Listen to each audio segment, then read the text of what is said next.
సమాజం హిందూ సమాజం ఆలోచించాలి. మేము చెప్పిన విజ్ఞప్తులను మీరు విస్మరించారు కనుకనే ఇవాళ తెలంగాణ రాష్ట్రంలో గోవధ యథేచ్ఛగా జరుగుతున్నది. ఇష్టపడదామా చెప్పండి.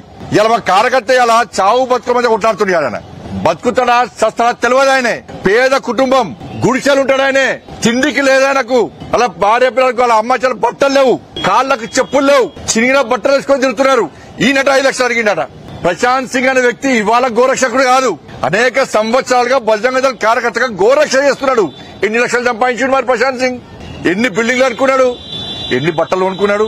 బట్టలు లేకుండా, తిండి తిప్పలు లేకుండా పేద కుటుంబంలో వ్యక్తి గోరక్ష కోసం తాపత్రయంతో ఆవేదనతో బాధపడి గోరక్షణ చేస్తుంటే పోలీసు వాళ్ళు ప్రెస్ మీటింగ్ పెట్టి ఇలా గోరక్షకుని బదనాం చేసి హిందువుల మనోభావం దెబ్బతీసేందుకు పోలీస్ వ్యవస్థ వహిస్తే చాలా ఘోరం. నేను వెంటనే చెప్తున్నా ముఖ్యమంత్రి గారికి, ఎవరైతే ఇలా ప్రెస్ మీటింగ్ పెట్టి ఇష్యూని డైవర్ట్ చేసే ప్రయత్నం చేస్తున్నారో ఆ పోలీస్ అధికారుల మీద చర్యలు తీసుకోకుంటే ఏ విధంగా ఇలా మేము చేస్తాం. మేము తమాషాలనుకుంటే ఏది ప్రభుత్వం ఇలా ఉంటుంది బిక్తుంది. ఈ ప్రభుత్వాలకు భయపడేటువంటి వ్యక్తులం కాదు మేము.